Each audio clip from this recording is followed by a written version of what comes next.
It is Monday, July 27th. I'm sitting here waiting for my train to come in on another trip, another adventure out to see the world. Mostly South Florida this week. But hey, I wanted to leave this message for everybody. It might take a couple minutes, one or two, three or four. But 2 weeks ago, I left a post about getting medical results. I'm diabetic, something I've lived with for a long time. And the reason I'm putting this out there is because I had a lot of people reach out to me and just say, hey, I didn't know you're diabetic. Hey, I didn't know you had this. Some people I've known for a long time, they didn't know.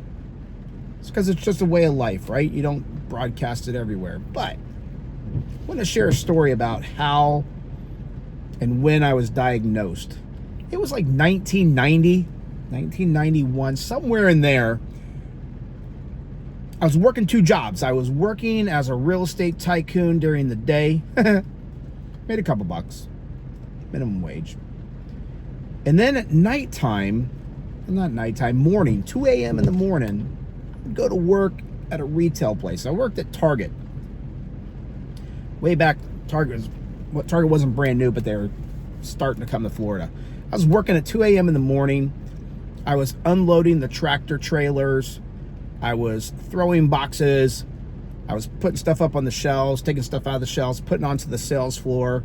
I got the job right around the holiday season because they're always looking for seasonal help. And I was like, hey, how can I get some extra money for the holidays?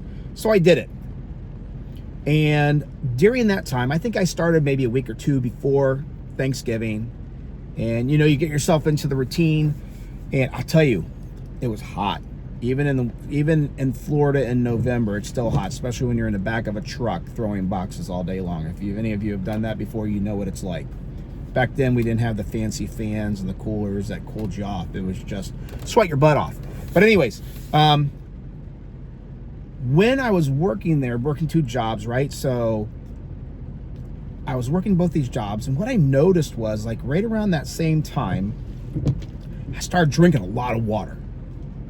And by a lot of water, I mean, like, I started off drinking like a gallon of water. I look like those bodybuilders who walk around with a gallon jug all day. I don't get that, but look at me, I'm carrying a gallon jug.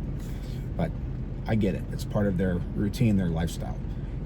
I was drinking a gallon of water a day. Not an issue. But I then started drinking more. I was up to drinking 2.5 gallons a day. You know when you go to the grocery store and you buy those big container boxes where you have to pierce the top of it and drink out of it? I was knocking one of those things out every single day, 24 hours. I was thirsty. I was thinking, hey, I'm working all day, working all night. I'm thirsty, I'm sweating to death. It was just part of doing two jobs. But what comes with drinking 2.5 gallons of water is also getting rid of 2.5 gallons of water. So all day, all night, drinking, restroom, drinking, restroom.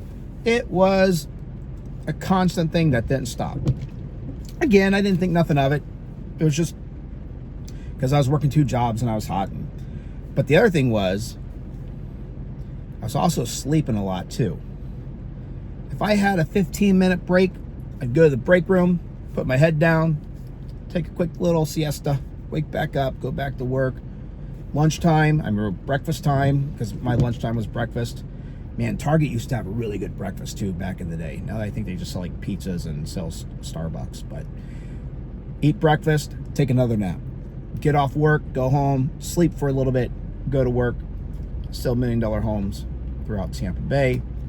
Come home, sleep more, get ready to go back to work. Sleep, sleep, sleep. I was sleeping probably 10, 12 hours a day. And for somebody young, it's a lot of sleeping. I know when teenagers sleep a lot, but there's a lot of sleeping at that time. What happened was, when I went to Thanksgiving dinner with the family, we always got a big Thanksgiving dinner together, everybody, great holiday time. At that time, I was a little hefty. I think I was wearing a size 38 waist. As Cartman says, I was pleasantly plump. But between Thanksgiving and Christmas, I went from a size 38 waist to a size 30. When I was working during those 3.5, 4 weeks, 21, 22, 28 days, somewhere in that area, I was taking a drill and I was drilling holes in my belt because my pants were getting so baggy and my belt was getting so loose. I had to drill holes to tighten it up so I could hold my pants up. I think I might have gone out and bought a pair of pants like size 34. I don't know. I don't remember what it was, but all I remember is I felt like I was on hee-haw where I had to take a rope and wrap it around my waist and hold my pants up. I didn't see it because I was right there. I was in the woods. When I showed up for Christmas a few weeks later, I walked into my aunt's house, and at the time it was my aunt, uncles, tons of cousins, just lots of family. When I walked in to the Christmas event, I noticed that people were looking at me, and it was almost like they didn't recognize me. Because when you go from a 38 waist to a 30 waist, and you go from about 235 pounds down to about 180 pounds, I get it, you look different. But because I was in it every single day, I didn't notice it. People thought I was like, who is that guy? After Christmas, like literally like the next day, I think it was my mom. I don't know, it was my mom and my dad. Somebody came to me, I think it was my mom. She's like, I need you to go see a doctor. I was like, okay. I didn't think there was nothing wrong. Went and saw a primary doctor because back then we just don't go see doctors like that. I went to the doctor, sat down with the doctor, told the doctor, hey, I have to come in and get checked out. I think there's something wrong with me. Doctor, I give him all my issues. Not these ones, just these ones. Doctor says right away, I think you're diabetic. Let's do some tests. Sure enough, he tests me. My sugar levels are like 700. I think they even topped out around 800. I didn't even know what diabetes was. I know I have a cousin who has it, who's one of my mentors, but I found out my sugars are high, put you on pills, told me I can't drink Pepsi, can't have Snicker bars anymore, can't eat ice cream. Oh God, it's gonna be horrible, right? But I did it. A couple weeks later, they took me off the pills because it didn't work, put me on insulin, found out pancreas, dead, out, doesn't work. So the reason I'm sharing this with you, I know it's a long rant, but if somebody out there is experiencing those same conditions that I experienced, or if you know somebody who has those same conditions and you think there's something wrong, go get a test. Go check your blood levels. Go check your A1C. Because I'll tell you what, once you get your A1C and your blood levels under control, it's a manageable disease. Even though I don't want one, but it's manageable and you can live with it.